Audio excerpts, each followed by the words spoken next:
Hello, everybody. Hello, Stephanie. Hello. Hello. Just a heads up, if you guys are on YouTube, I'm just gonna be cozy AF today. And I'm not even sorry about it, not even a little. Uh, I'm cozy AF all the time. Look at Good. this. You see No, I this? see that chair. That's the cozy That's fair. AF chair. Yeah, I can sit in all sorts of positions and put my You legs guys up. know how we can't sit like normal. Like we Yeah, gotta have a leg up or sit on our foot or have something propped up somewhere. Like, and that's why when I had the opportunity to lay down for this podcast, yep. done. But Gotta have anyway, the legs up. I don't know what it yeah, is. yeah. Um, I also I will say I love this chair, but I have been contemplating getting the crisscross applesauce chair from TikTok. Dude, I want that chair so bad. If anyone is listening and knows what we're talking about and has it and it lives up to its like ideals, please tell us because that's a pretty spendy chair. But like if it works, Yeah. I want it. So, either way, welcome to our new sub-series. So we're going to be doing article analyses. Um, this one will just be focused on one main article, but we are going to kind of call back to an article we spoke about back in our very first full-length episode. Um, so this is a series we wanted to start doing where we find a relevant peer-reviewed article and kind of do a deep dive on it. We'll read parts of the article. We're going to tell you what it is, don't worry. Read parts of the article and kind of reflect on it with our like within the frame of our own personal experiences. And it's going to make more sense once I tell you what that article is. So I have it pulled up here and it is Uh, called I would like to what? point out that these are going to be like actual scientific articles, not blog posts. Oh yeah, well So, that's why I said relevant peer-reviewed articles. yes, like I just wanted So, to make sure everyone knows we're not taking a random blog post and oh yeah, talk. no, these are like legit they did studies like yeah. And if I remember, I will be posting the link to this article we talk about when I post this podcast, which will be ideally tomorrow, May 3rd. If Um, you don't see the link to the article on that show Say post, something. Say yeah, something. please, Poke because one of us. we want it to be there, but That way you can refer to ADHD. it. And then you can also see that we haven't just magicked it all out of our butt. It's Yes. real. So the title of this article, this first article analysis, is going to be recognizing. Okay, first of all, one thing I did in this article, it says females a lot, and I don't like it. So I changed everything to women. Okay. I can only kind of explain the issue I have with it. Yeah. I know it I is was not. actually trying to think more of uh I trying to say it because it's talking about women, but it could also be for like trans men, So I need like women with an X, right? women. No, no, how do I probably should have figured this out before the episode, guys. If your sex assigned at birth. Okay, I'm gonna say women, Okay. but it includes trans men. Yes. There's my clarifier right there. But the article says female, female, female, neurodivergent females, and that's like slightly triggering for me because of how some more incel type men will be being like, oh, well, that's females for you. I can't get The I can't get females around would it. rather get eaten by bears. Yeah, exactly. Exactly. Oh my God, we should talk about that. But hold on, hold on. We should Okay. talk about that So, in our live. okay, Uh we'll do that in our live. yeah. Stay tuned. Oh wait, no. This episode will be posted afterwards, so just kidding. Go back and watch it from yesterday. Um, sorry, you guys. Time's a construct, don't you know? And without further ado, the name of the article is Recognizing the Rheumatological. Wait. Recognizing the rheumatological needs of neurodivergent women's, a commentary. I said women's. You guys. Okay. If So, someone could please like let us know if they know what the proper term would be please, because I to want to be have it saying be inclusive because yes. we're struggling. Yes, clearly, clearly. Okay, so this article, the main authors are Ren Martin, who is from the Adolescent Autism Unit at Teesside University in the UK. This is all in the UK, by the way. So don't be afraid, like don't be worried if you don't recognize any of the locations, because I was like, where the hell is Middlesbrough? What is TS? It's England. It's the UK. Um, Rachel Taylor, who is part of the psychology department at the same university in the UK, and then Clive Kelly, who is in the Department of Rheumatology at James Cook University, also in the UK, and also went to medical school in the University of Newcastle, also in the UK. So these people are like relevant and students and are parts of these things. I'm trying to say these people are legit. This is not just like Sally down the street decided to write a blog post about why neurodivergent women have different rheumatological needs. So, Yeah. it's also relatively recent. It was published November 28th of 2023. So that's an important thing for me too when I'm looking for research is I want it to be relatively recent because if I find something that's from 20 or 30 years ago, you know that stuff has changed by now. Um, Mhm. this could almost be a little sidebar about how to find like how to properly research and validate your sources. You know who would be a good person? Maybe we should do an interview with Michelle Knowles. Oh my God, yes. I'm going to talk to her because she has Cool. a whole class on learning how to do research, but maybe she'd be willing to kind of just give us a Okay. little little basics. I'm down. I'm down. Um, That would be because good like because she does have a whole ass class on it. right. Which I do plan to take eventually, but right now I'm trying to get through my skin esthetician class, which Yeah. I, Yeah. it's an amazing class. I'm just really struggling because neurodivergence. What level are you on? The first. Okay. Guess what? I have it too. We could totally like buddy buddy this shit. Okay, maybe we should do that. Okay. I think that's part of the problem. I need to talk to somebody about it. Um, Buddy buddy that. yeah, All because right. like it's so good, but like I just can't fully get it to Yeah. stick. Well, and honestly, I had an issue with that with the last esthetician class I took. It not a lot of it Yeah. uh like actually stuck. Yeah. There Um, was I do want to make like myself a little cheat sheet at some point of the one video in this one because it would be really helpful for me to be able to look right. at it visually. So maybe we Right. could talk about that. Yeah. Okay, you guys, I'm so sorry. No, I'm not. You guys know what this is about.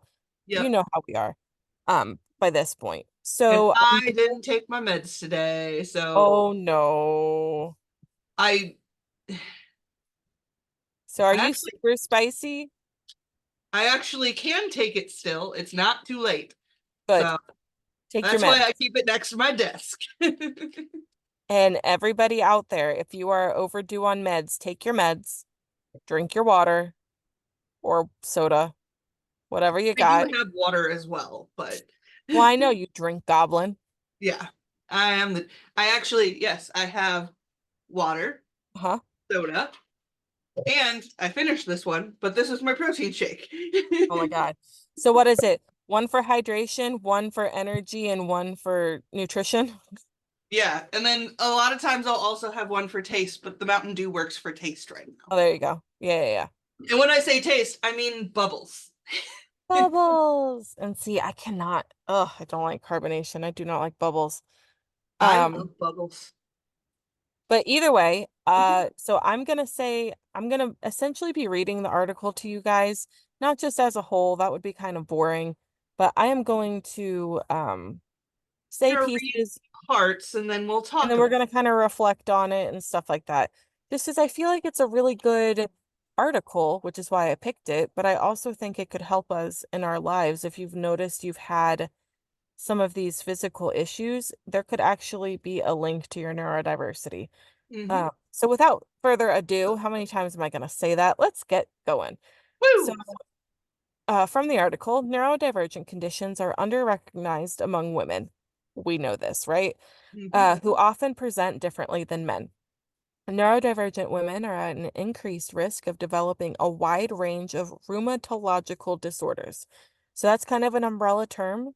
What falls under rheumatological disorders is going to be fibromyalgia, hypermobility, rheumatoid arthritis, osteoporosis, and connective tissue disease. Um, so we have some experience with that hypermobility. Mm. Stephenie more than me. I have a little bit of it, but Stephenie, do you want to just real briefly talk about what that might look like? So hypermobility is basically like some, most, or all of your joints are able to hyperextend.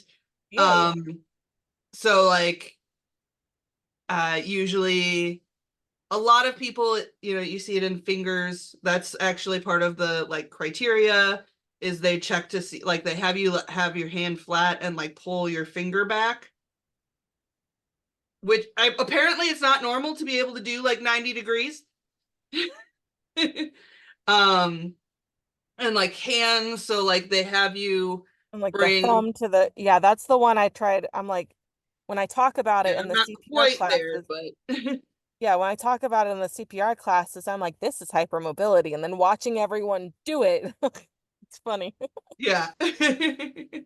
um and I mean, a lot of times you know, it has like three different Yeah, phases of presentation. So when you're younger, it's you have cool party tricks and are super yeah. flexible Like and you're double jointed and yeah, and it's you get to show people about how you could put your leg behind your head and yeah.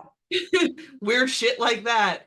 Um or doing the prayer behind your back. When I was skinny, I could do that. Oh, yeah, Now I can't reach around my fat.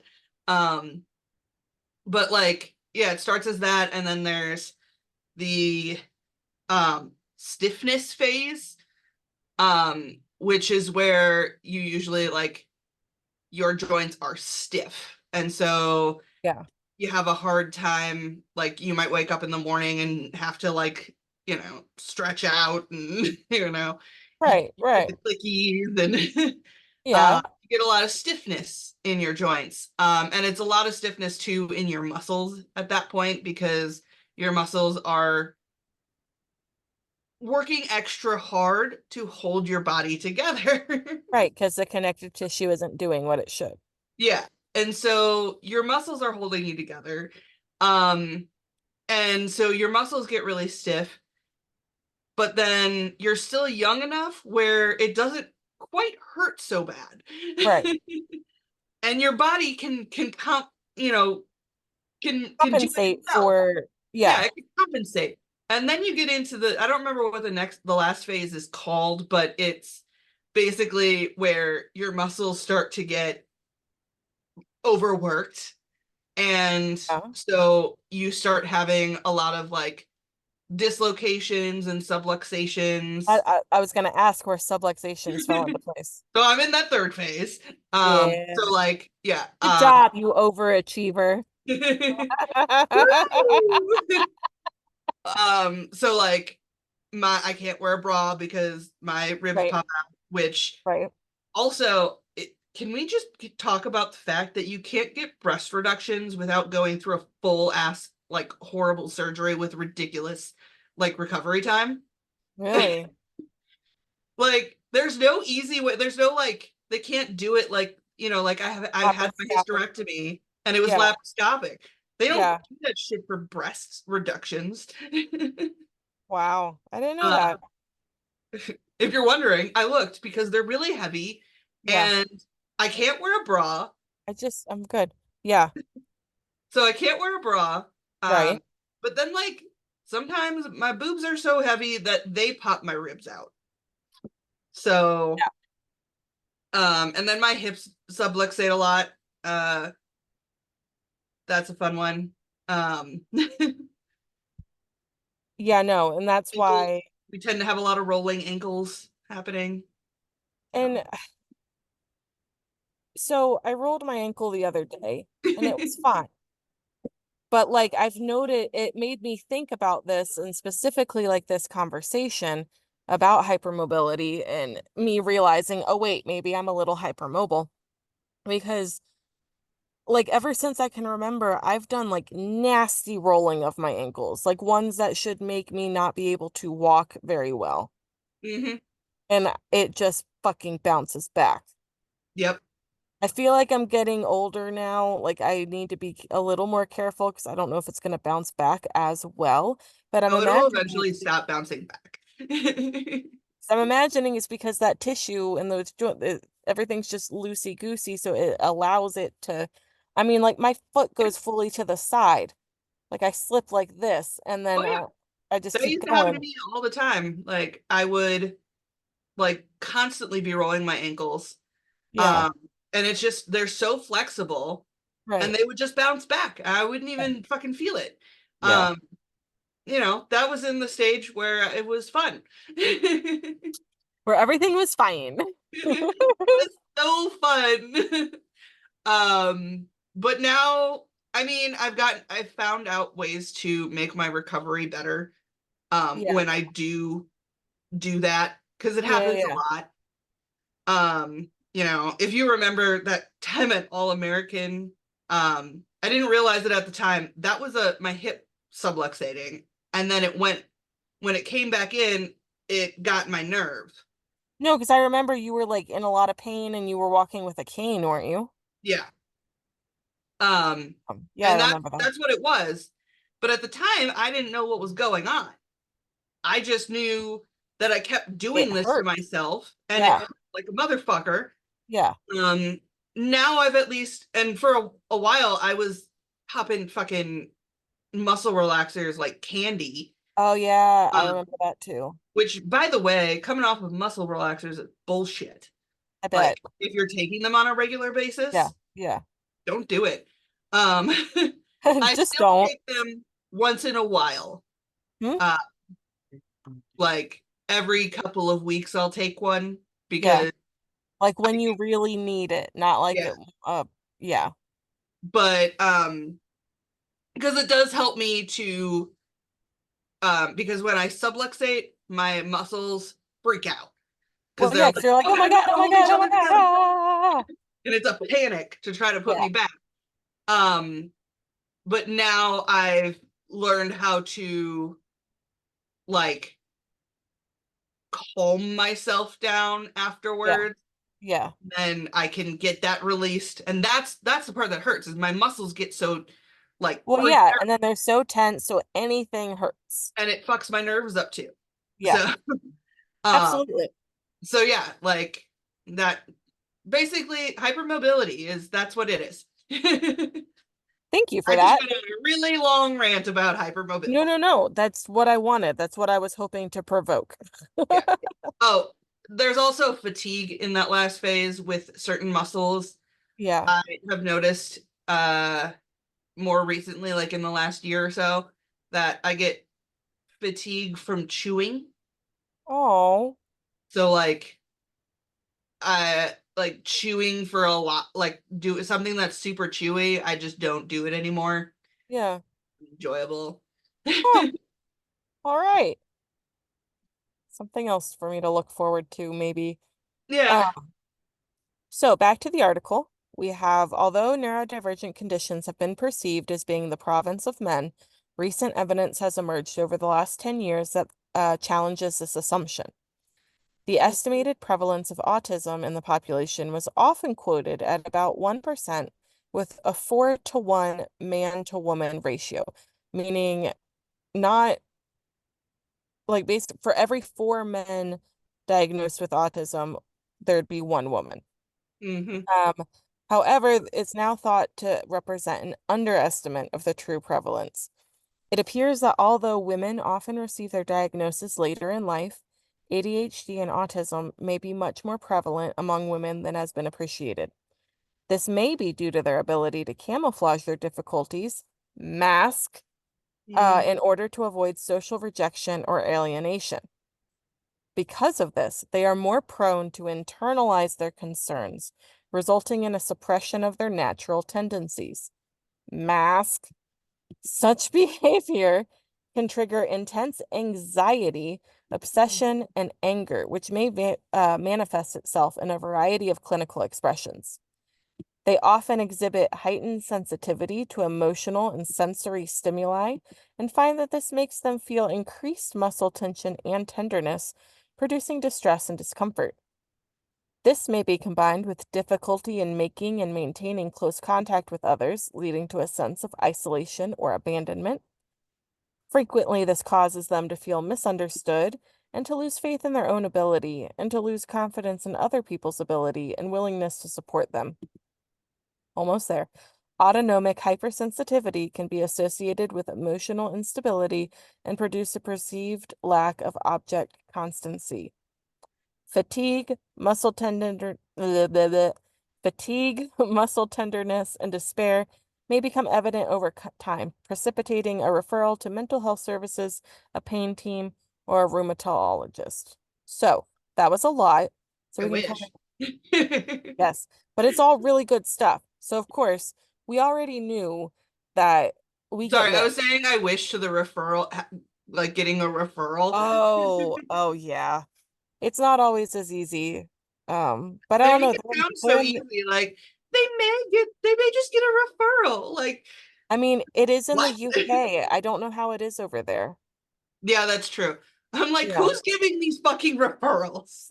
UK doctors, we need to road trip or boat trip, fly trip. Yeah, No, I will fly to the UK for some good healthcare if I need right? to. Right? Okay, so we already knew that women get overlooked because it's been kind of like the criteria for diagnosing was based off of boys and men. Plus it talks about how like we're better able to mask our symptoms, to fit in, to camouflage. That is like the definition of masking, is to just camouflage and fit in and not lose potential resources like community support or friends. I'm my computer just did a thing. So Uh-oh. I'm gonna stop the recording and then Okay. start. Okay.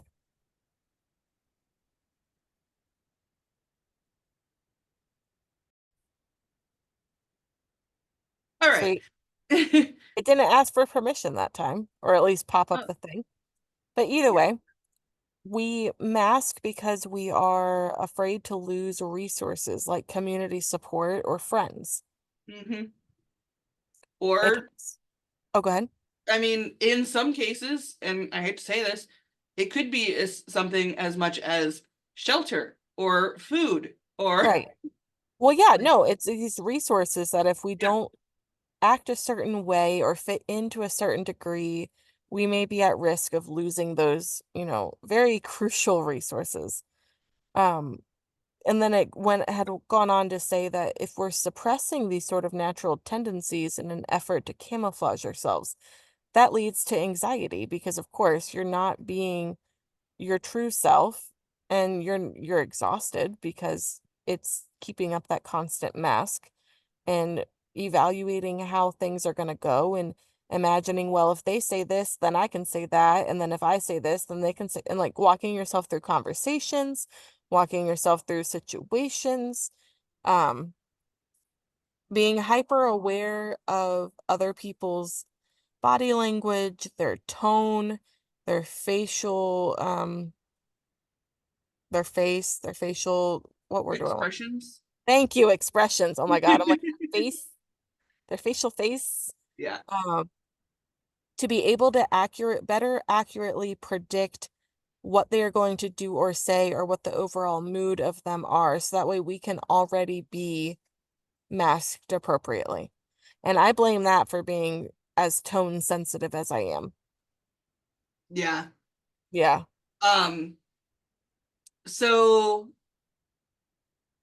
I'm not so much tone sensitive, as in like actual tone of voice sensitive. Yeah. But I definitely I only really do it with people who I'm really close to, especially like John. Yeah. I'm hyper aware all the time of his overall vibe that he's giving Yeah. off. Oh And yeah. I don't know if you've noticed, but my husband has like very big vibes. Like He does. Oh he yeah. doesn't seem like he would have big vibes, but there's a If lot of he's big no, vibes. because you guys, he really is like definition gentle giant. But Yeah, like when he's upset, I can like feel the anger rolling off of him. yeah. Yeah. Yeah, big vibes, big Yeah. vibes, big Like feelings. and like yeah, he never like acts on those things, but he definitely has like But it's you like can tell that rolling he's off of not him. okay. Yeah. But I'm like hypersensitive to certain like vibes that he gives off.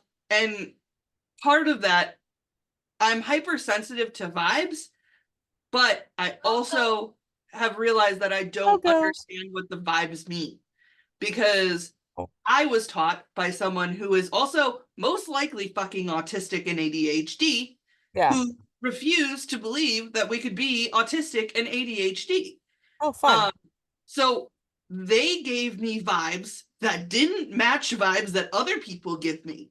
Yeah. So I relate those vibes to like what John's vibes are giving off. And Right. so like he'll just be like thinking about something and I think he's upset or Uh, yeah. so Yeah. like I'm hypersensitive to the vibes. I just don't always get what the vibes are Right. because the But it vibes I changes got your from the behavior. person teaching me was not the right vibes for what she was Yeah. giving off. Yeah. But it's enough to change your behavior, change your mentality, change how you might react to something. Yeah, no, for I sure. Um, I know, and I am not as I don't notice it as much in chats like you do. Like you will you're like, does are you doing that because you're upset or because you're just that's just how you write? You don't do it as much anymore. But yeah, as you were getting to let learn, me well, that's because I've learned and I would like to talk about that just for a second so people know what you mean. yeah. So if any of you guys have ever chatted with me over Facebook, Facebook Messenger, texting, anything like that, you know I use a shit ton of emojis. I'm very expressive. I use a lot of exclamation marks. I make sure that it is painfully obvious how I am feeling because it is really hard for me to communicate through those methods because I have this tendency of like seeing things that aren't there. So I just try to make it, and I know it's not a supremely accurate way of communication because you're not hearing the person, you're not seeing their body language. So it's really easy to infer things that are not correct. Yeah. Um, so I love it when people communicate back to me that way. Not that they have to, but when people don't, and I say a whole thing and there's not much back or there's not a lot of emojis, like I lose my fucking mind when you send me a smiley face. I'm like, or like an exclamation mark.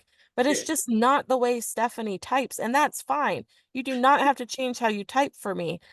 And it's taken a while, but it's very much like and I feel like just the last time we were on, I was like, just to make sure, like, we're good, right? Like, we're okay, right? Because it's just not the way I speak. So then I'm like, well, if I were talking that way to someone, they could correctly infer that I'm pissed off about something.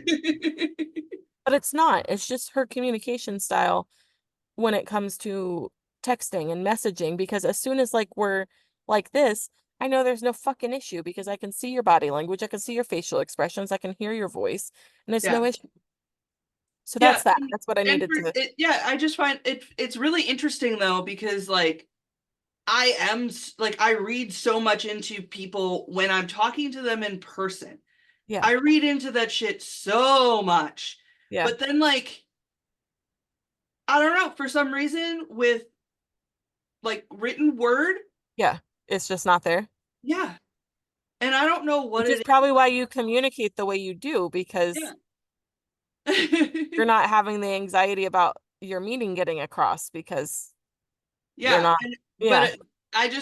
I wonder why that happened, basically. Like Oh, I'm curious, but yeah, it's just like one of those things that never like the masking part didn't hit me yeah. for It written didn't word didn't for some catch it. reason. It didn't catch it. And Yeah. I'm just gonna say, I don't care who you are, do not text me K, the letter K. That is an automatic, you hate me, we're not friends anymore because you hate me. I'm not gonna try to talk to you again because you hate me. Yeah. Especially if there's a period.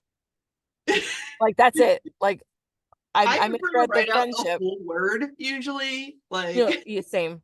I um almost don't even ever it's do just with everything. okay. Like I prefer to just write the whole word instead of like the Yeah. I think that's Yeah. another thing. I don't really get all of the like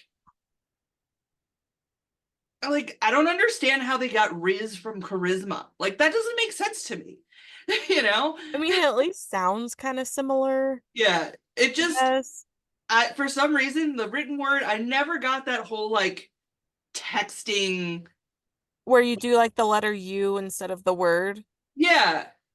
So it's really funny because when that all was like happening, my mom was like, "Oh, kids these days, you don't use full words." Blah, blah, blah. You know who to this fucking day texts me with using the letter U instead of the word? Your mom. My mother. Anyways, let me give you guys the next little bit of this article here. Autistic people die younger, and they are more prone than their neurotypical peers to a wide range of disorders during their lifetimes. A recent review of the literature defined these disorders. Suicide is a major concern among younger neurodivergent women, and the propensity towards developing vascular diseases and diabetes appears to be both increased and accelerated in older women. The mechanisms may include a decrease in physical activity due to fatigue or social anxiety, an increased body mass index, and higher levels of tobacco and alcohol consumption. Masking may also contribute to delays in the diagnosis of an underlying neurodivergent condition, and such emotional suppression could contribute to the silent progression of these diseases. Okay, so I have a few things to say about this. Yes, go for it. First of all, my family on my mother's side, no one lives past 60. Ugh, And I gotta say, that's the side where I see both autism and ADHD. yeah, Um, I still to this day, and I know I take better care of myself than they did, so right, like I should live past 60, but in right. my head I'm dead at 60 still. You're like the clock is ticking. Yeah, the clock is ticking. But yeah, I really think that it did. A lot of these things did have to do with why my family does die so quick, so early, Right. because they're undiagnosed. Yep. They, you know, they also tend to have a lot of trauma. Right. So a lot of childhood trauma, Yep. and um, we also it was kind of in the time like those that generation of like my grandparents and stuff. Yeah. Yeah. It was in the time where like hold yourself up by your bootstraps and Exactly. Exactly. Like they, if you're not they doing were it, you taught just need to to try harder. ignore things a lot too. Yeah. So I really think, and then on top of that with the alcohol and Tobacco. tobacco, like Yeah. a lot of people, Self-medicating. it's self-medicating. Yeah. First of all, like just drowning out your emotions in general, like the Yep. way other people self-medicate, but also I just recently have been seeing a lot of people talk about how they use alcohol and smoking cigarettes or smoking in general as a stim. Oh, that's right. Yes. So this is not something that I see scientifically. This is something I'm seeing socially with a lot of people. Right. Um, but a lot of people are saying, I didn't realize I was using cigarette smoking as a stim, you Yeah. know? Yeah, because it's a Um, socially accepted stim. yeah. I mean, my grandma was at least a pack a day for most of pretty much my whole life. At one Yeah. point, she was at 2 packs a day, and it was because she always had to have something. She always needed that in her hand. She Right. would carry the cigarette around, just like not burning sometimes, just because it made her Just feel better because to it's have it in her there. hand. Yeah. That's And a I, stim. I mean, I carry around my vape. Like Yeah. I call it my emotional support vape. Like half the time I don't smoke it. I just like having it in my hand. Yeah. Like Yeah. um and so like that's another thing is I think we're more prone to do those things not only because of the like medical like not medical, but like self-medicating, but also we're stimming the shit out of that. Yeah. Like Oh, no doubt. um I know I prefer and I usually don't um I usually will pick something like less potent, but Yeah. I hate doing road trips without being able to vape. Yeah. Like I need I that. know. I know. And I mean, I usually use like a CBD cartridge for those because otherwise I'll end up getting super stoned. Yeah. Because Yes. yeah, it just feels good to be able to smoke that Yeah. vape, you know? Yeah. So, it's a good it's a stim. It is That's a my point. stim. So, All right. We got one more section of this section, one more subsection. And I like this. Not, no, I don't like this. I can relate to this. Here we go.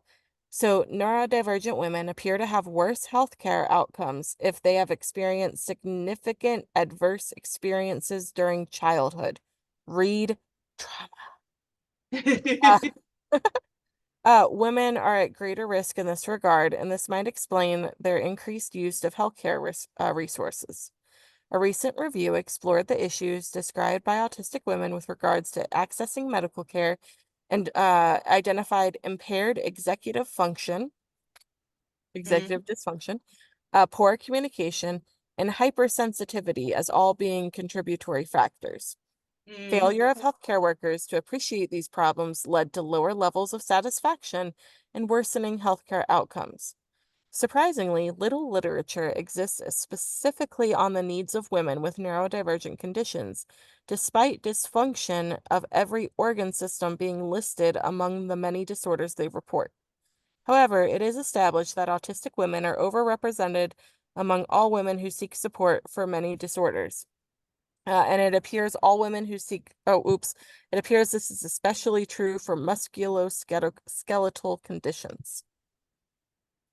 So, oh yeah. we develop some medical trauma there Yeah. and don't like Um, doctors or hospitals because people don't yeah. listen and they don't So there's understand. medical trauma, but also like our parents probably put us through some traumas too Right, that even if they were great parents, unfortunately, your gut like if you're a parent, you're probably going to cause your child some sort of trauma. Like right, hopefully it's not something that you don't have to that they have to spend like the rest of their lives in therapy for. Um exactly. but like you're probably going to mess up. It's a parent thing. I mean, you're literally raising a human being. Like from scratch. Yeah, like from scratch. You're not like there's no instruction man like Although, there's although I know there's a lot of books on parenting, but there's no like straightforward instruction manual on that shit. important note, if you cannot build your children from scratch, store-bought is fine. Yes. um even the store-bought ones are really like they're a lot of work, man. And I feel bad calling them store-bought. I know, I just had, yeah. But Anyways, yeah, but like uh parents do cause some trauma to their kids regardless Yeah, because they're also learning as they exactly. uh And especially like parents on like the parents who are our level, like how stigmatized mental health was and everything like that, likely mhm. didn't have their own issues treated, and that Yeah. bled into raising. Oh yeah. I mean, I definitely see a big difference in the people my age who Yeah. had kids at a young age and how Ah, they parented and how like my friends and stuff who are having kids like now as they're yeah, older and yeah, they went through a lot more like therapy and like working yeah. themselves. And they're There's a big breaking difference. cycles, and it's fantastic.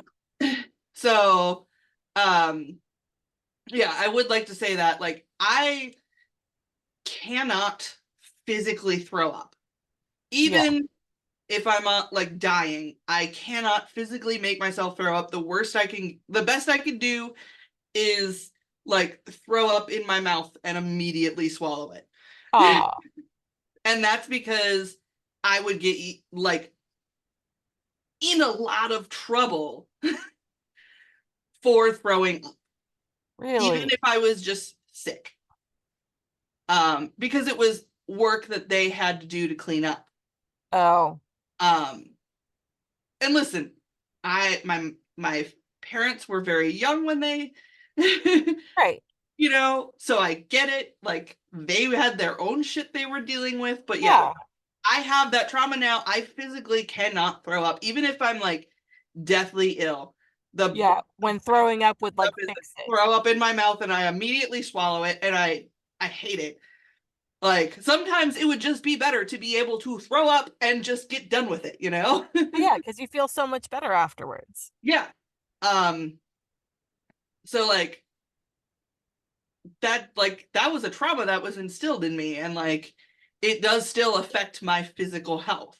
Yeah. So I just wanted to mention that part, but also healthcare trauma. Healthcare trauma. Not being listened to, told that it's all in our head.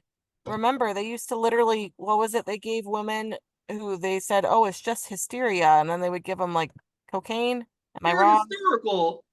Yeah. Cocaine in the 50s, they did a lot of meth. Meth. There we go. You're hysterical. There you Here's go. some meth. It's all in your head. Or like when people, okay, here we go. I don't have actual experience with this, but I think you might. I'm pretty positive. Yeah, Um, did you encounter people saying, "Oh, that's just normal menstrual cramping"? constantly. Okay, I got it a lot from my family because they also had issues with it and they didn't know. But they thought that was normal, yeah. But it it's not literally, normal to curl up in a ball and want to die. yeah, it literally took me. So when I needed my hysterectomy, I went to so many fucking gynecologists trying to find someone who would do this. Every Yeah. single one of them would have like, have you talked to your husband? Blech. Like, what if in a few years you would decide you want to have a Uh, kid? Like, the usuals. yes, the bingo. Um, and I'm like, you don't understand. I literally cannot get out of bed for a week every month. Yeah. And they just did not they're like, it's some people just have really heavy periods and it's okay. And they're like, No. "Fuck birth control." I'm like, birth control made it worse, fuckers. Like that's why I'm off the birth control. Fuck you. Um they're like, that's my favorite is they like to just throw like birth control at you because Yeah. sometimes the hormones hit just right to fix you. Yeah. Um Only sometimes. yeah. Or, in my case, it makes me so sick that for the entire time I'm taking it, I can't eat anything unless I get insanely stoned. Oh. Like, I was taking 100 milligram cookies so that I could eat dinner. Oh my God. Yeah. The rest of the time, all I could consume was a non alcoholic ginger beer and cherry Pop Tarts. Oh wow. And they kept saying, "Oh, it'll get better. It'll get better." 4 months of that, and I had lost 30 pounds. And I was like, Wow. I finally was like, I'm not taking this anymore. You're going Yeah. to do the hysterectomy. Yeah. Um, Yeah. but it literally took me taking my ultra absorbency tampon, which Yeah. for anybody who doesn't know what that looks like, it's like probably this thick. So It is a pill bottle for those a who pill aren't bottle. watching. It's thick. Um, it it looks like something that you would use to torture someone with. um, and it's huge. And I was going through it in less than an hour. An Yikes. ultra absorbency tampon. And Yeah. so one day, and I'm trying to explain this to him, and he's like, well, how much? Trying to get me to like tell him a measurement. And I'm How? like, no one measures their fucking period blood, dude. No.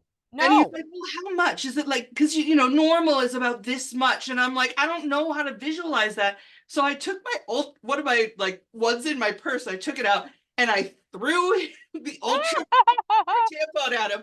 And I'm like, I go through one of those in less than an hour. And he's like, I don't know what that means. And I'm like, go ask one of the women nurses. And so he called Wow. in one of the female nurses and he goes, if she goes through one of these in less than an hour, is that bad? Now, this is a gynecologist, right? You should know. Someone who is supposed to know about those things. Oh And God. they go, I don't know how she's still standing. Oh. And that was what finally, like, it was like, oh, okay, we could do the hysterectomy then. Like, But like if he hadn't gone through that, like his own ignorance would have kept you from getting what you needed. yeah. Um, and like, I give him a lot of grace because he was trying. Just He give really, and me a measurement. yeah, and like once he understood, he was like, yeah, we're gonna do that. So like, and well, he did have to get permission from my husband, Of but course. he's like, yeah, we'll do it. Um, but like he at least was trying to listen to me, whereas Yeah. I've had a lot of them that just were like, oh, that's normal. That's totally Yeah. normal. Take some Motrin, you'll be fine. Yeah. Which, by the way, there is some people have intolerances to medications based Oh. off of their genetics. Oh. And I literally got a genetic test done on how I handle those medications. And Yeah. like all of the ones that they had given me for that stuff, it was all like she's not going to have any response to this or have adverse results. Oh. And I'm like, guess I should have had this done a while ago. Right. um, My dog yeah, is sitting back there panting because he's just sitting in the sun and just sitting there goofball. panting. um, Silly boy. Puppy, get some water. You want water? go get Okay. water. There he goes. He's like, yeah, I'll take it. Let's go ahead and take a moment and listen to a message from one of our sponsors.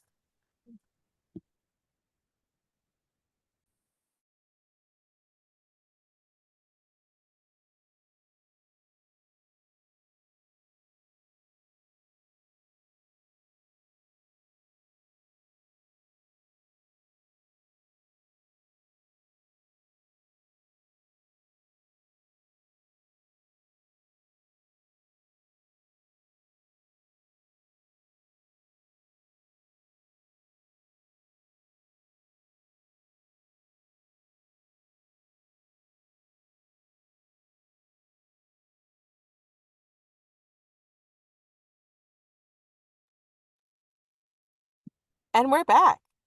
And we're back. Yeah. All right. So, well, first of all, we got to handle my puppy being excited here. So, this Hi, one's just going to have puppy. a little bit of extra noise to it, but that's okay. We're What? gonna be turning on the car, Oh, turning on the AC because the sun is beating down on the car. So yeah, it's you getting should be quite hot back. comfortable. We're Yeah, fine. yeah. But either way, Soon, you'll be in an apartment in, dude, yes. and we won't have to deal with that. It'll be so much better. Oh, let me Am I turn on. turning that? You got it? Okay. Okay. All right. So back to the article. Although data on the prevalence of neurodivergence among patients presenting with rheumatic disease are hard to find, and remember, rheumatic disease is anything rheumatological that we talked about previously. We have calculated that 12% of patients seen in our secondary care rheumatological service are neurodivergent. 12%. That's not nothing. Yeah, In this section, they're going to discuss the most frequent associations between hyperdivergence and rheumatic disease. You see what comes next? I guess I kind of got you going a little sooner on it. Ready? yeah. Hypermobility spectrum disorders include Ehlers-Danlos, EDS, and Hello. these are strongly related to the presence of neurodivergence, especially in women. Dun, dun, dun. A reduced sense of balance and poor coordination are often additional features and add to the risk of injury, dislocation, or fracture. And thanks to Stephenie, I know that means proprioception. We Yes. tend to have bad proprioception, which is just like what our sixth sense, like our awareness of what is like Basically, where the our body is. of our bodies in space. Okay, perfect. So if you find That's, yourself you run into shit all the time. I don't know if you've ever seen the videos of like the ADHD walk, and you're like they like Oh, it's swerve around they stuff. like they're constantly like swerving and like hitting their hips on things. Oh That's what I man. think of every time. Okay. Yeah. So there is a formal assessment you can do, which will determine the extent of hypermobility. It's called Baton's test. Is that Yes. something you've done? Yes. Is that Um, the holding the fingers thing? yeah, I don't remember how many, there's a list of different like things that you have to do. Yeah. Um, and yeah, there was definitely, I remember there was this thing and you had to like, you do it on a table. I can't do it on Yeah. the Yeah. camera. Yeah. Put your flat arm fat on a table and then you pull your fingers back. Right. Um, and the criteria will say like if you can hold it all the way back, or Or it a this certain angle or degree or whatever. this degree. Yeah. And then you get a score, and that basically, if you have the score within a certain, Oh, I don't remember exactly how it goes. You can look it up if anybody's looking into it. Um, I will say if you think that you have hypermobility syndrome or slash EDS, yeah. doctors 90% of the time don't know what the fuck it is. Yeah. Or Um, how to diagnose or yeah. My doctor was actually really cool. Like the first time we had like an issue, but then she actually did some research, and so the next time I went in, we went through the is it Brighton Baton? Baton is what it looks like. Yeah. The Baton scale and like stuff like that. Um, so she did her best. Aw. Well, um, and that's a mark of a good doctor is like yeah, and encounter she does. something new and look She's into it. constantly doing like anytime I bring something up, she researches it. So like Aw. I appreciate this doctor. I was not expecting much when I moved to Wisconsin, Yeah. as far as doctors, but these doctors have been phenomenal. Except for the Good. Yeah. uh, my pain doctor is weird. He's not a pain doc. He's like a physical. It's to do with my hypermobility. Um, Okay. but like he's kind of a pain in my ass. I don't know how to feel about him because like he seems like he gets it and cares, but also he has terrible bedside manner. I Oh make John no. go to every appointment with him because I don't know how to feel about it. But Oh, he's also like the only one who's gotten me through things that I needed. right. So it's weird. Weird. But Yeah. everybody else up here has been awesome, phenomenal. Good. So that's something. But what was I talking about? Oh, the Ehlers-Danlos syndrome. So Yeah. yeah, do your research ahead of time because they're not going to know what you're talking about. Because then Especially you're when gonna you end up first, being like, more if you're trying educated. to get Yeah. referrals, Yeah. go in there saying, "This is what I'm dealing with. This is the referral I want." Yeah. Like, and like a specialist at that point, yes, that's great. Like, you don't need to do more research for that.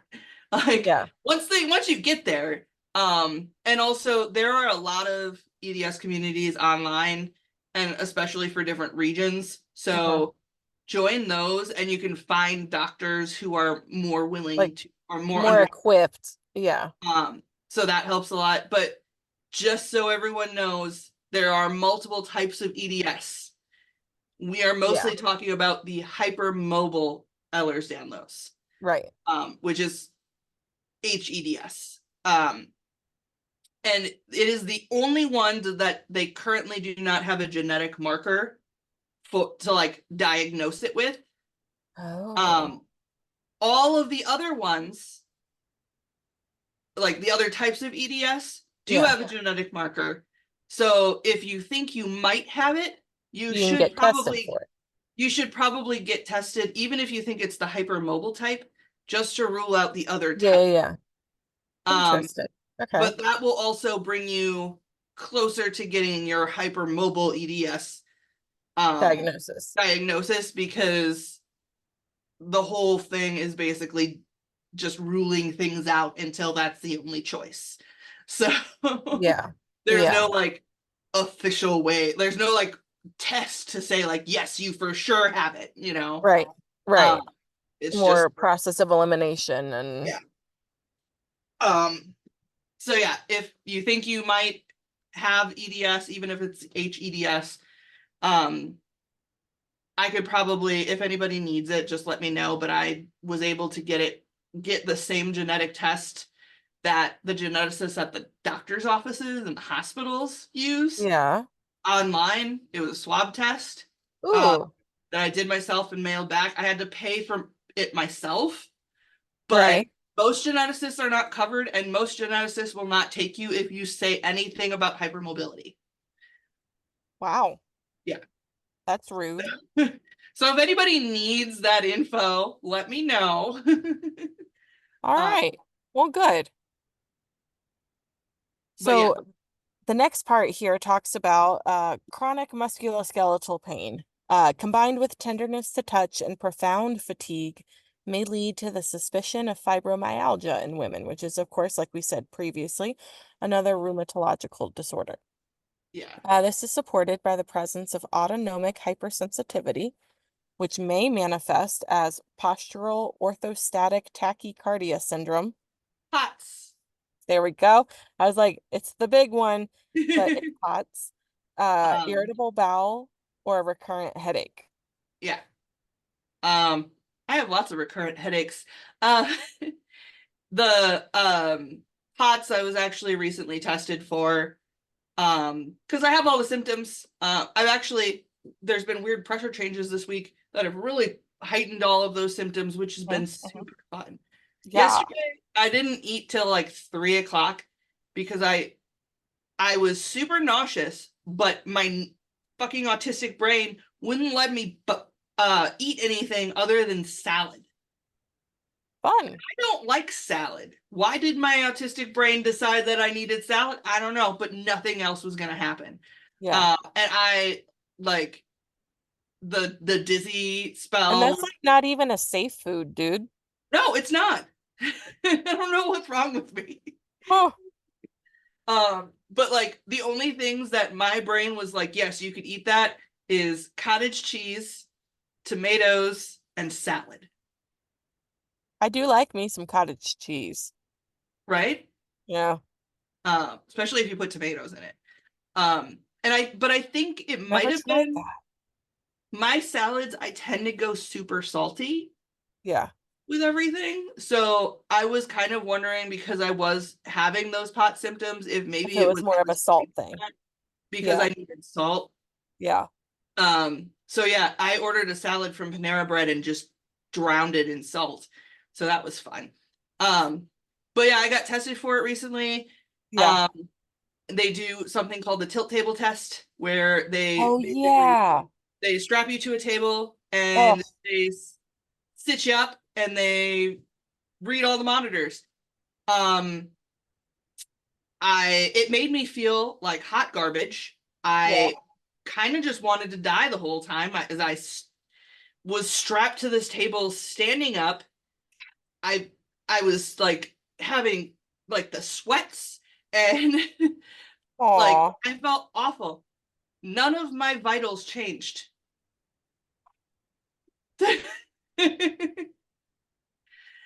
But then I was like I looked at it and like my report, my vitals when I started off the whole time were way higher than they normally are.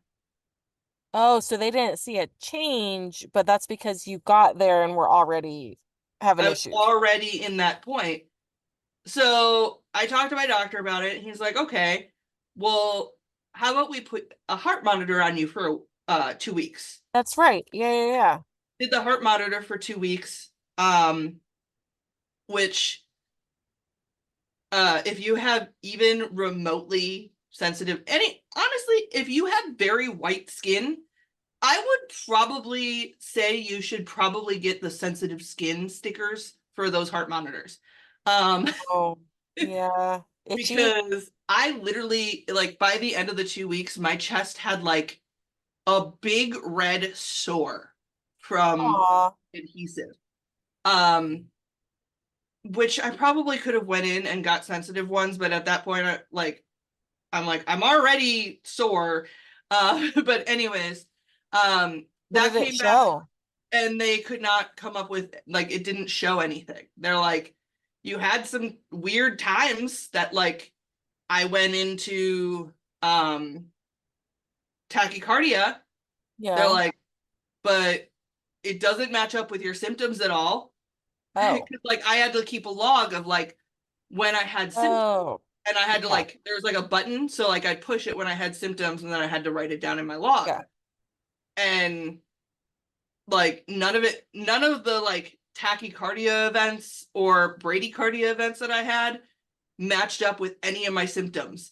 And they're like, but it wasn't so bad that like we feel like you're like in danger either, Right. like So it's all for naught?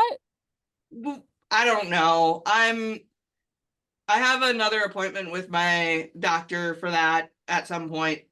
And I figure I'll talk to him about it then. But Okay. I'm just gonna keep up taking my salt because that works. There you um, go. but yeah, so POTS is a major one. I see that in a lot of people who are neurodivergent have Yeah. POTS. Yeah. So There's some other things that are going to pop up here. Back to the article. We have patients often report trouble sleeping, complain of brain fog. Many such women have features of a neurodivergent condition, and there is often a family history of autism, ADHD, and fibromyalgia.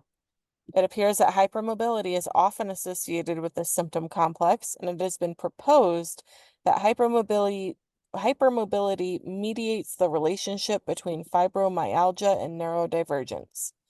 Pain clinics report that a significant number of their clientele are women with neurodivergent features, and one report suggested that 77% of young women with autism or ADHD had already manifested features of chronic pain by the age of 27. yep. Um, Something about fibromyalgia too is my understanding with fibromyalgia diagnosis is that's another one where it's process of elimination. Yeah, I don't think there's a specific test. Yeah, so I think a lot of people get diagnosed with fibromyalgia that might have one of the other Yeah, chronic pain yeah, issues, but yeah, I we definitely have that higher. I have a nervous system. I don't know if I showed you that song.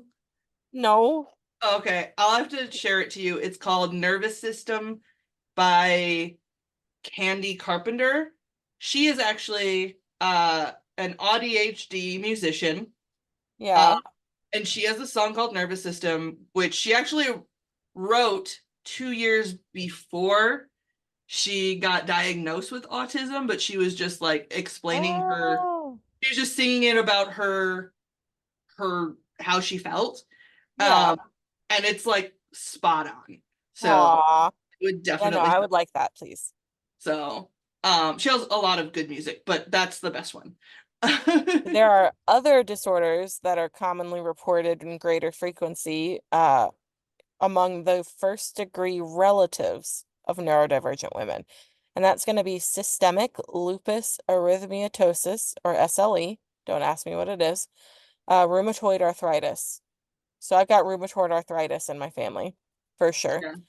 Um, in addition to maternal autoimmune thyroid disease, Ah, both sorry. both RA and SLE are recorded with greater frequency in mothers of neurodivergent women. While maternal, I have autoimmune thyroid disease. oh, there you go. While maternal Hashimoto's. RA, oh, go ahead. I said I have Hashimoto's. My grandma had the one that's the opposite, where Uh-oh. it's where your thyroid is overactive, but it's Oh, also um, it's it's not just an overactive thyroid. It is related to autoimmune. Like mine is related to okay. autoimmune, but the other Yeah. direction. So, Okay. So the chances of developing both autism and ADHD appear to be increased among the offspring of mothers with RA, and that's that rheumatoid arthritis.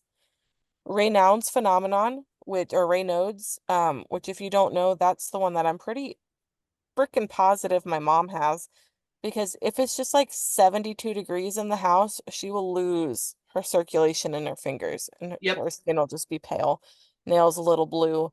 Um, It but can also the Raynaud syndrome can also present in when you're overheated, your hands oh, get extra like swollen and red. okay. So it kind of goes the It- same way, but like the opposite direction. yeah, mine does that actually. Like Yeah. I do have the Raynaud's like when I'm cold, it will cut off the circulation, usually in my toes first. Um, but then when I'm hot, my like I have to take my ring off during the summer a lot of Right, time because because my fingers just blow up like yeah. balloons. Yeah. And that's a form of Raynaud's, Yeah, according to my doctor. he said you put your paws up, I put my paws up. Stick 'em Paws up. up. Stick Hi, 'em up. This is a puppy. stick up. Do the stick up. Stick Have you up. seen the TikTok with the sound and everybody's doing the No. no? So it's like it's a song where um they're doing a stick up, this is a stick up, and Yeah. everybody's doing the sound, but they have their animal like held like a gun. I Puppy, are saw you the first down? one I saw, someone was doing it with a bulldog, Oh my um, God. which was hilarious because fucking bulldogs, and they're Yeah. like, yeah. Yeah, yeah. Oh um, wow. but I actually I've seen it with different animals now. So like I follow this one girl in Texas who's um she is a homesteader, so she did it with chickens. Or no, she did it with a goose. She did it with a Oh, yeah. and so like I've seen that, and then like I don't know if you know Tori Phantom. Um Yes, I love Tori Phantom. yeah, she did one with her rats. Okay, I'm gonna have to try to find that on the TikTok. She had two of the rats on her shoulder and two in her hand, and she's like sticking them up. This is a stick up. Puppy, you're adorable. You guys, if you're not watching on YouTube, you are totally missing out on the most perfect little Chihuahua boy ever. Yep. Get on the YouTubes, guys. Get on the tubes of views. So, back to the article. Children with autism exhibit lower Oh, bone mineral density. What? I did look up the systemic Oh, lupus. yes. Erythematosus. Yes. um, It is commonly referred to as just lupus. It's an autoimmune disease where Oh, immune system mistakenly attacks healthy tissues in various parts of the body. Angie has Uh, that. Okay, so just lupus. Okay. Angie has that? Yeah. Oh, I had no idea. Yeah, dude, she's got to like have a certain amount of protein, like, or her body starts eating itself. Yeah, Yeah, it's pretty crazy. a lot. Yeah, if my thyroid levels go off, my thyroid will or my body will start attacking my thyroid. So, Oh, which, just affects every part of your fucking body. every part. Like I can't think of one part of my body that my thyroid That doesn't is like, somewhat affect. yeah, Like it even exactly. affects your It's got its skin. hands in all of the pots. So Ha ha ha, pots. yeah, I guess I just never heard it as this systemic. Lupus erythematosus. Yeah. Yeah, just ever always heard it as lupus. I know that my egg donor, at one point they had suspected lupus. Uh, Oh, she also had pot symptoms, yeah. but Huh. I don't know anything that the doctors diagnosed from her. So, Yeah. um, So we will move to, we spoke about osteoporosis, which is of course lack of bone. It's having bone density issues. yes. But children with autism exhibit lower bone mineral density across all sites when compared to neurotypical controls. Osteoporosis is reported in women with ADHD, and this may be in part a consequence of prescribed stimulants. Hmm. Yeah, I've bone loss. actually never taken. Nope. I think Ritalin's technically a stimulant. Yeah, Ritalin's a stimulant. I take bupropion, which is not actually a stimulant technically. Yeah. Um, but yeah, I have heard that, and it's also really common in people with birth that take birth control, Oh, okay. especially for long periods of time. That makes sense. Um, I wonder if that could have affected their stuff, though. Oh, maybe. I don't, I mean, I would hope that they would think about that, but I don't right? know. No, that means I would have to go to the article and find what study it was and then look into that study, Yeah, see if they controlled for that or not. we'll have to look Um, into that for later. sure. So, bone loss or reduced bone formation, along with poor balance, right, due to impaired proprioception, causes a much inflated fracture risk at the hip, spine, and forearm in autistic women at all ages. And Huh. listen to how their odds ratio changes, okay?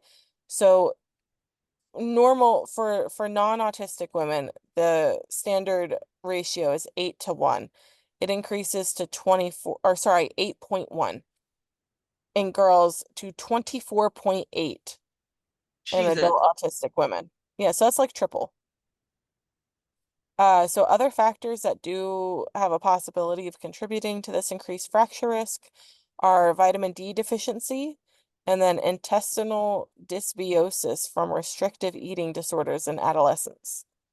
So all of the people in the Midwest. Sorry, I had to make the vitamin D thing. Yep, yep. um, yeah, I would say a lot of autistic and neurodivergent people tend to have restrictive eating disorders in general. Yeah, I would think that would also it could also include um things like going on restrictive diets that were not meant for you to be really on at right, age 13. right. When I was put on the South Beach diet at 13 years old. Um, Yeah, but I mean, we also tend to just have issues with eating. I mean, yeah. for instance, the fact that I could not eat anything but cottage cheese and salad yesterday. Tomatoes and salad. Yeah. Like um but yeah, Yeah. that's a interesting though I have only ever broken one bone in my life. Icebroken, none.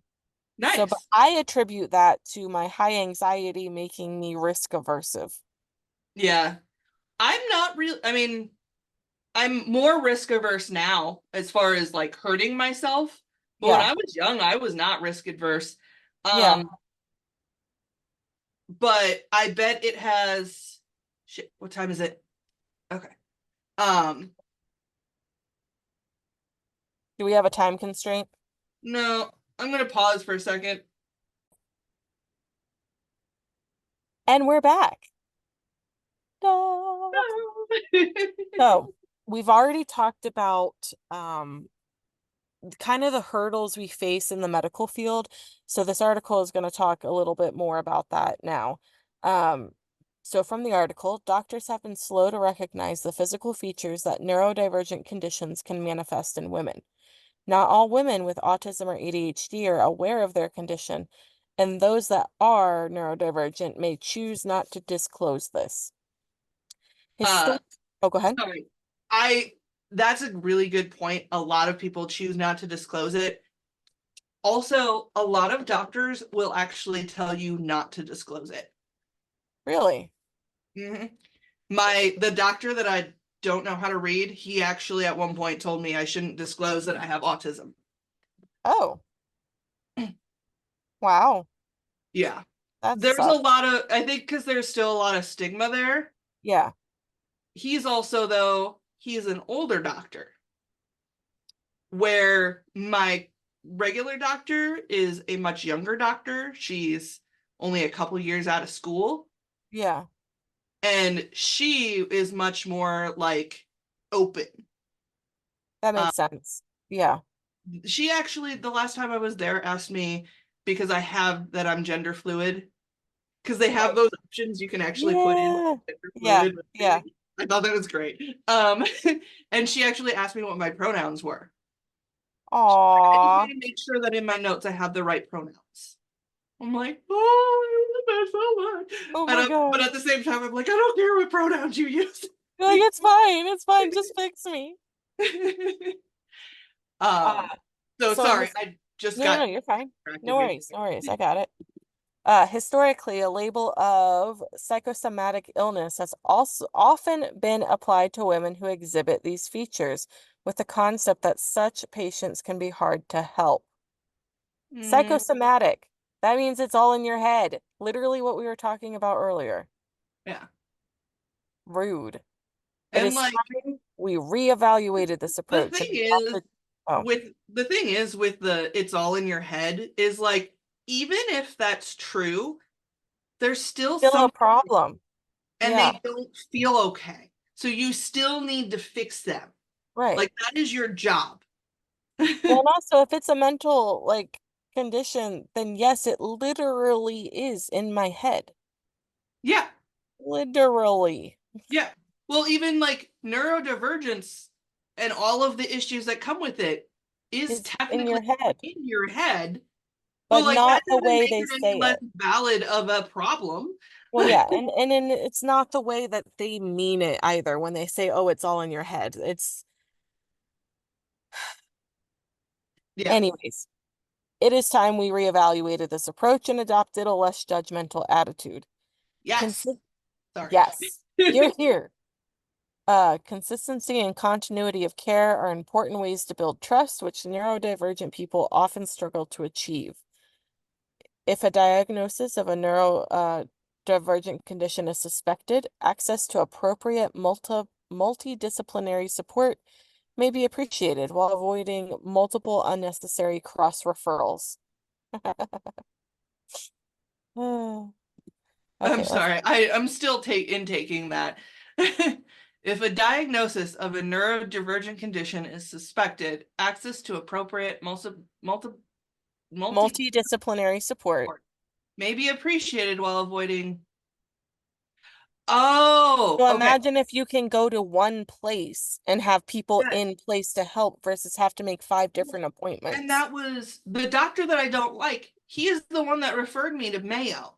So like, or that I don't know, I don't understand. The doctor Yeah. that I don't understand, that he referred me to Mayo, and his reasoning was like, he's like, you have a lot of things going on. They're probably all connected. And so it makes sense for you to have one team that works together. Yeah. Versus, he's like, because I can only do one part of your treatment. Well, yeah, Like, you got to catch up on notes and then, yeah. well, and he has a specialty. He can only handle that specialty. Like, I mean, yeah, he knows about other things, but like, even within insurance purposes, he can't do any Right. other. Right. Oh, So absolutely. like, I think it's important for them to like that's really important for them to have that team. Right. And it makes it a lot easier on the neurodivergent individual because going like going to all these different doctors and you have to try like they don't talk to each other. Yeah. Yeah. Yeah. Like even within the same system, a lot of them don't fucking like mesh together at all. They And might so you see the have to tell notes that were left. you have to tell this person Yeah. what the other person told you. Yeah. And like that's another thing is like, yeah, they might tell me something and I will try my damnedest to bring it to the other doctor in the best way, like the correct Right. way. But Right. like, I communicate differently. So, like, me communicating what that other doctor said is going to come out differently to you. Yeah. You Absolutely. know? Absolutely. That's another thing I do like that a lot of my doctors in this system are really good about checking other people's notes. Good. Um, So I'm they just can, gonna keep talking good shit about the what is it, Ascension health system in Wisconsin. oh, there you go. Good. So Good. Good. because they're not perfect, but they're a lot better than where a lot of these other doctors are at. So Ooh. I like this next section. I skipped a paragraph, FYI. uh, I like this next part because we've already kind of touched on this. It says many neurodivergent women describe difficulty in tolerating medication. Sensory sensitivities may make them unduly prone to side effects, and they may experience these at lower doses than neurotypical women. There are also increased concerns about the potential for addiction in autistic individuals. mm-hmm. Starting with the low dose and titrating slowly upwards is generally a good rule. Yeah, Certain categories of analgesics, I don't know how to say that word. Huh? analgesics. Analgesics, such as opiates, also appear to be less effective in or poorly tolerated by autistic women, while other agents, including cannabinoids used off license, are frequently reported as being useful in relieving pain and distress. Okay, the amount of okay, so I used to be a medical cannabis uh User, user proponent, in Illinois. So I had it like it was on the registration and like doctors knew about it. So I right? couldn't like lie about that shit. Yeah, And every time I went to the ER for pain when I was dealing with endometriosis, yeah, um I would go in and I'd be like, I am in so much pain. I feel like I'm dying. I just and like I'm trying to explain to them, like it literally felt like something was exploding inside my body. yeah, Like I'm like one of my organs burst or something. I'm like, I just want to make sure I'm not dying. right. I didn't care about pain meds because I knew none of them worked. I have taken all of the different kinds of pain meds at some point or another. None of them work, and they all make me feel like garbage. Aw, Like all of the opiates that I've tried, none of them work. Um, though I've never tried Dilaudid, and after seeing how it works, like I used to have to give medications yeah, at the ER yeah, when I was in paramedic school. right. I loved when I was able to give the Dilaudid because you could watch it, the pain melt off of people's face. So And so I've always wanted to try that one. can I share a story about Dilaudid? Yeah. So when I was in the hospital after my emergency bowel resection and dealing with the pain, um, morphine wasn't quite cutting it for me. So they decided to give me Dilaudid, and then I woke up 4 hours later. Nice. Yeah. That stuff I've never tried it. I kind of want to try it because I want to see if it works for me. Not that I would use it on a regular basis, but Well, I'm yeah, just like I've seen how well it works on other people, and like I said, like because I and was since giving pain it through meds don't work IV, for you, yeah, when I was giving it through IV, and I'd push it through, and you could immediately tell when it hit, and like you could it's see so fast. like even people who I didn't think were visually in pain, Yeah, you could immediately tell it was like they immediately softened. And I'm yeah, like, holy shit. I you haven't know, tried it's that one. strong. It's strong. It's a Yeah. kicker.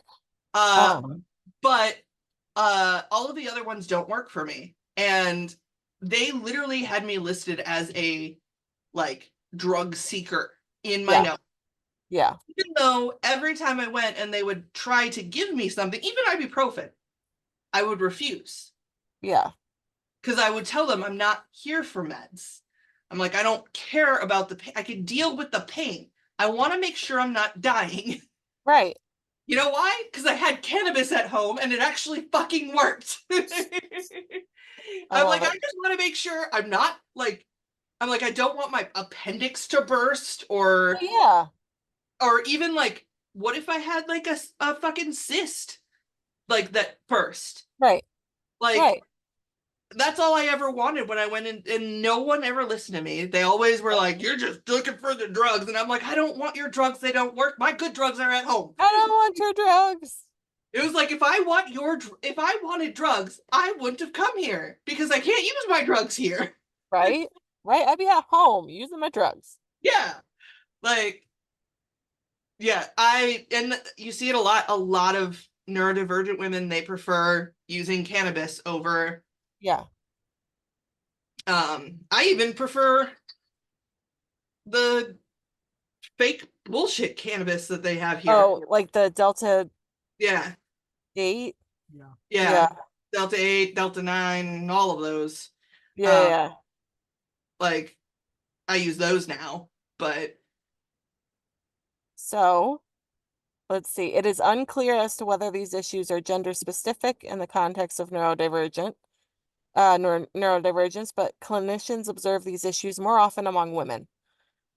We may need to reconsider our definition of pain in the setting of neurodivergence, given that the functional magnetic resonance imaging, it's MRI, mhm. fMRI, demonstrates different cerebral responses in neurodivergent women compared to their neurotypical peers. So there's literal differences in how we react to things like pain. Mhm. Likewise, immunomodulators may be effective at lower than usual doses in neurodivergent women, and consensus between the rheumatologist and patient is essential to ensure effective compliance with drug therapy. Access to a helpline is much appreciated by neurodivergent women, especially if there is the option to use email rather than insistence on a telephone call. Can we just talk about the fact that Yes. I finally have a referral to a uh uh digestive system. What's that? GI, Yeah. gastrointestinal. Finally have a referral to a GI doctor, and I've had it for weeks, and I haven't been able to make the appointment. I've called. Oh, I've called, but like I can only handle so many fucking phone calls. well, But yeah. the times that I did call, it was like I literally like worked myself up all fucking day to do this. Ah. And then I would call and they're like, "Oh, well, we're about to close. Oh, So fuck we'll off. call you back tomorrow." Well, then they never fucking call me back. And then you got to work yourself up to do the call again. Yeah. Like, just let me do things over email. Like, please, it's not that hard. Like, here, let me send you a picture of it. Here's my referral. My actually my psychiatrist is another one. She's fine. Her like front desk people. I have it. She even put like big things in my notes saying That's right. Don't only by call. text. Yeah, Only by don't call. text. Yeah. And it like they have a text messaging system. So, like, it's not like they're having to do it on their own personal. Yeah. Like it's a text messaging system that the business pays for. Right. And so she has it on there because if I have to call to make an appointment, I'm not going to do it. And then I'm going to run out of meds. And then I'm going to, like, she's really nice about, like, if I call and I'm like, I am out, can you give me enough to make it till my next appointment? Yeah. She will. But, like, I have to call.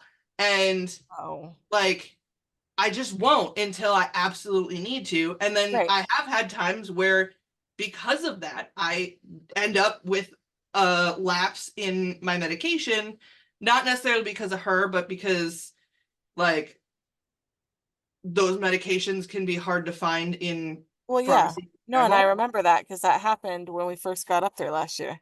Yeah. And that's actually Stephanie why I is a ended up on different my muscle person. relaxer too. What? I said Stephanie is a different person. Yeah.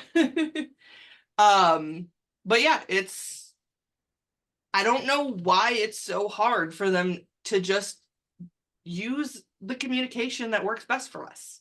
Right. That's Especially another because reason I really like my doctor, is because half the time I have my appointment and then, like, I come home and I think about it and I end up sending her an email anyways. yeah. And she's always very nice, and, like, I just tell her, like, I came home and thought some more, and, like, or what did I Right. say? I chewed on it some more, and I thought about these things.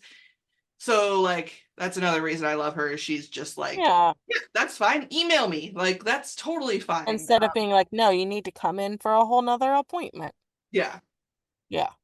Like, I understand that they, you know, make money on appointments, but, like, I can't fully take in their information and then come out with more, like, a response to it Right. in that appointment time. Like, there's Right. so much. It's my Right.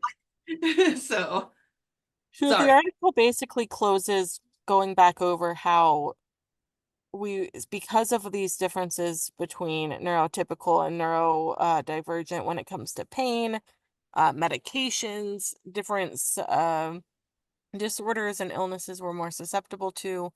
The article just restates that it's time to start taking that into consideration, promotes having multidisciplinary like offices so that way things can get taken care of quicker, and with a little better communication. That's basically the article for you guys, but I wanted to give you time because you wanted to talk about the other article from a while ago. So Yeah. I'm giving Stephenie the floor. This is Stephenie's rabbit hole. Let's go. Yes. So when we were reading this article, I thought back to this other article, which was, uh, what's it fucking called? How neurodiverse people are like hunter-gatherers versus hunting, tracking, and intuitive cognition. Or basically, how neurodiverse people are like hunter-gatherers. Perfect. I don't understand the V colon hunting, tracking, and intuitive. That's another part of it. Okay. But yes, we talked about this article way back in our very first episode. Our very first full-length episode, yes. It has lived rent-free in my head for the rest of my life. I talk about it in my fucking classes. Yeah. I'm actually glad you found this because I need to put it, like, I don't quote anything from it, but I really Oh yeah. should put it as a resource Yeah. in my classes. But so it was talking about how they actually have done brain scans of neurodiverse brains versus neurotypical brains, Yeah. and how the brain of the neurodivergent person is much closer to those of our hunter-gatherer ancestors than our current industrial Yeah. not we're not industrial anymore. Mm, We're past industry and industrial, I think. I mean, let me Our see. capitalistic um are more capitalistic society neurotypicals now. Um Right.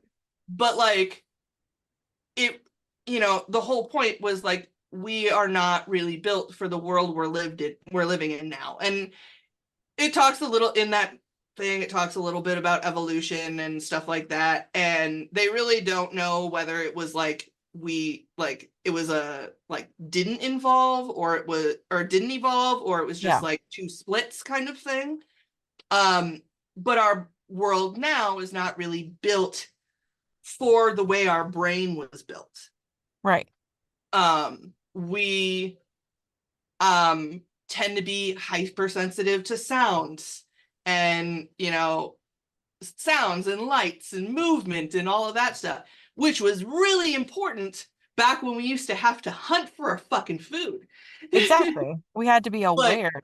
but that does not help when our hunting for food is at the grocery store, where there's beeping and talking and cartwheels squealing and And children screaming. yeah, like that is not what we were built for. We were built to go out in the woods and go find ourselves fucking deer. Like Yeah. Yeah. our brains were. I don't know if my physical body is meant for that anymore, but Yeah. but I think it also is important to realize that that might be why our body is struggling so much. Yeah. Our diet is very different than the Oh um yeah. hunter-gatherer diet. So I don't want to sound like those crazy people that are like, you need to eat hunter-gatherer style and everything has to be fresh. What And is that? Paleo? yeah. But like I really do think that all of even though the processed food is much easier for us to deal with, Yeah. um, it really affects our ability to physically stay like healthy. Because I mean, not only is it not great for you, but like neurotypical people don't have as much issue with it. Right. Um, you know, and I think that's a lot to do with the way our body was meant to, or the way our brain was our whole body was like built, you know. And it made me think of it in this article that we were talking about, um in a lot of ways, and I can't remember what they are right now. Ah. Do you see the connections yet, Meg? um the um We can oh, always break. I got Okay. it. All right. So a lot of our, as hunter-gatherers, we have had to learn to live in this other, hunter-gatherers, we're living in Yeah. this alternate type of place that's not meant for us. It's super Right. loud, it's super bright, like all of those things. So that's affecting our nervous system. And so our nervous system, it's always just freaking out, man. um, but then I think because our nervous system is always so heightened, and Yeah. because we have to suppress it so much with masking, Right. I think a lot of our pain comes from that. That Ah, it You represents ever notice physically. that you feel better when you're moving around? Yeah. Even though like physically you might have a hard time, like Right. you feel better if you're Yeah. able to like move a little bit, right? Right. And when you're unmasked, do you feel physically better? Yeah. Like if you're just completely unmasked, you feel physically better Yeah. Absolutely. because you're not holding all that in and you're not holding all that energy in. Well, yeah, because then otherwise it's going to represent physically. Yeah. So I thought that was a cool like parallel from the two, because like I think it really does, and this is all theory, but I think it does have a lot to do with the way our brains were already built to be in this hunter-gatherer state. Right. Right. Uh, and I think also that's why like I see in the neurodivergent community, Yeah. new trend, barefoot shoes. You know why? Better proprioception. Oh, because you Yeah. can feel better. Yeah. But if you can feel the ground underneath you, you're going to be able, like, I notice it when I'm wearing, like, I wear my barefoot shoes and I have my Hmm. compression Hmm. clothing. even if the compression clothing, it doesn't even necessarily have to hold me together. It's Right. just good. It feels like it helps me realize where my body is Yeah. in space. Right. And that Right. helps me be able to live my life better. And And then you're help. not running into things or rolling ankles as much, hopefully. And Yeah. Oh yeah. Like I went hiking with my compression socks on for the first time yeah. and then my barefoot shoes. I didn't roll my Yeah. ankle once. Nice. And I didn't have any pain afterwards.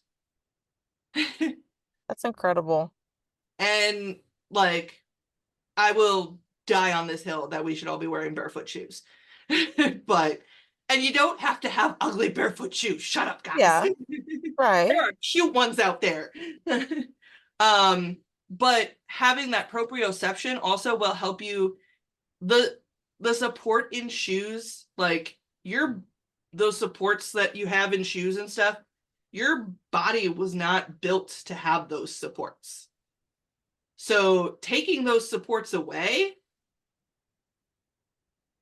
causes your body to go, oh, this is how I'm supposed to actually work. Are you talking about like arch support? Because I require a decent arch support. I think you should really try barefoot shoes. I do want to. You I should try. really, really do. I could like, I don't know what size shoe you wear. Like 9 is a healthy estimate. Okay. Approximately the same size. If you wanted to try wearing them, you could try mine out. Okay. But I really think that you would realize, because I used to think that I needed arch support too. Yeah. And going to barefoot shoes, I have had no pain in my feet. Oh, that would be nice. Yeah. Okay. All right. Then we will talk about that. On top of that, also it has the wide toe box, which is super important. And Oh, like yeah. you do still have support for your arches. It's just that the ground is supporting you. Okay. Yeah. Yeah. Like the way that it's supposed to when you were built. Right. When I was built Yes. um, from scratch. yes, you were built from scratch. Uh, but yeah, that's kind of my rant is like I have this theory that it really has to do with the fact that our brains are more close to that hunter-gatherer. Okay. Yeah. Because honestly, being outdoors is the healthiest I ever feel. Yeah. Outdoors, camping, hiking, all of those things. Like, I cannot exercise at a gym and like not hurt. But Right. then But when if you do like the same, I can go for long ass fucking hikes any day. Like, I don't exercise normally, but I right. literally went on like a 5 mile hike a couple weeks ago. Just Aw. randomly. And I haven't went out hiking in a while. Yeah. Like because winter. Well, yeah. And I think it's really because like that's where my brain was supposed to be and my body was. Aw. Yeah. So I just think it's a really cool theory, hypothesis or whatever. And I think it's something to chew on for everyone and But think don't about chew the too way. much or you might have fatigue. Yeah, don't chew too much. Don't chew too much. Mull it over. Mull it over. That's what Yeah. there we go. Um, but yeah, that's my rant and or Rabbit hole? my rabbit hole. We really need a better name for it. Rabbit rant?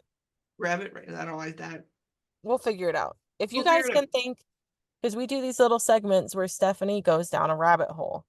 Yeah, It's like a hyper focus. That's another word. So like we're trying to figure out what to call that segment and have it actually be like a cool name.